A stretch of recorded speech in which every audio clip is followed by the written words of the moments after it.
Bonjour à tout le monde. J'ai une personne de ma communauté qui se demande si le choix limité est une violence. Vous savez, quand on donne un choix à l'enfant du style est-ce que tu veux mettre ton pyjama rouge ou ton pyjama vert, est-ce que c'est une violence? Je répondrai non sans hésitation et en même temps, ça n'est pas une violence parce qu'il n'y a pas cette intensité, cette brutalité qui caractérise la violence, mais c'est une manipulation. Alors c'est un mot qui va vous paraître un peu énorme, mais c'est une manipulation qui vise à amener l'enfant à mettre son pyjama. Donc il faut quand même appeler un chat un chat.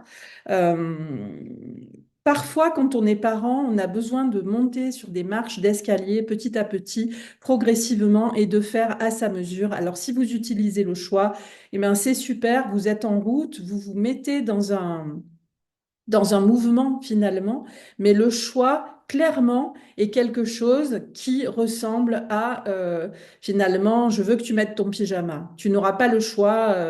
Au final, si tu ne veux pas mettre ton pyjama, ça n'est pas possible. Donc, c'est pas un vrai choix, en fait. C'est complètement un faux choix. Et cela, votre enfant va le ressentir que c'est un faux choix. Au bout d'un moment, ça ne marchera plus, l'histoire du choix limitatif.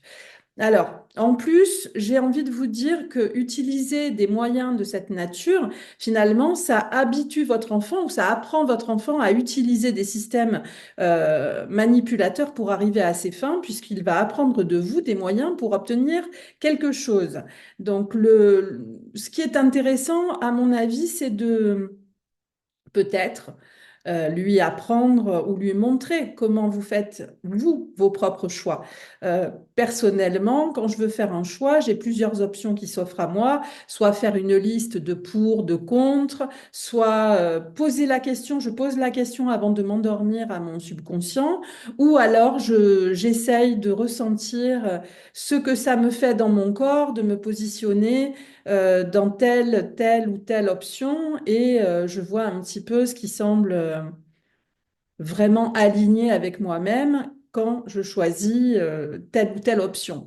Donc, je dirais ça à un enfant. J'essaierai de l'orienter, enfin, non pas de l'orienter, mais de lui montrer que on peut faire des choix de différentes façons et que, effectivement, peut-être qu'il a tout à fait le choix de ne pas mettre de pyjama avant d'aller s'endormir ou de mettre le pyjama rose que je n'ai pas cité et de ne pas faire ses devoirs, par exemple, plutôt que quand je lui propose de faire ses devoirs avant ou après avoir goûté, eh bien, ou avant ou après avoir joué, là aussi, je lui offre un choix limitatif. Il y a quelque chose dans la manipulation que je trouve extrêmement important, c'est que une des, un des éléments qui va être fondamental dans l'accompagnement des enfants aujourd'hui, c'est de leur apprendre à détecter la manipulation. Parce qu'elle est partout sur Internet, comment ferons-nous pour leur apprendre à détecter la manipulation si nous utilisons nous-mêmes des systèmes manipulateurs?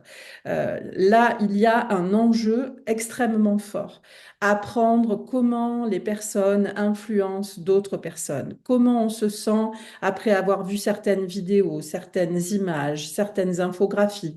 Est-ce qu'il y a des sources à ces infographies? Est-ce que je sais détecter qui fait quoi dans cet univers que l'on me présente comme absolument magique, magnifique, miraculeux? Voilà, mais j'ai envie de vous dire ça. La manipulation, c'est quelque chose qu'il va falloir détecter dans notre vie d'adulte et apprendre à détecter à nos enfants. C'est très clair. Donc peut-être essayer de ne pas d'utiliser un peu moins le choix. Je pense que au moment où vous le faites, vous en avez un fort besoin et quelquefois c'est un outil qui permet à votre enfant de se décider parce qu'il se sent libre, parce qu'on lui offre une option, parce qu'on lui offre une alternative.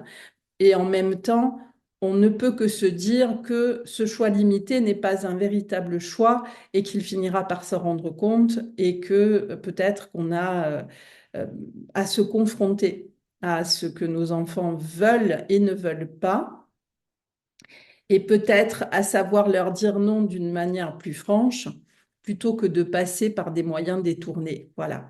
Bah, écoutez, je vous embrasse tous et toutes. J'espère que vous allez bien et je vous laisse sur ces belles paroles.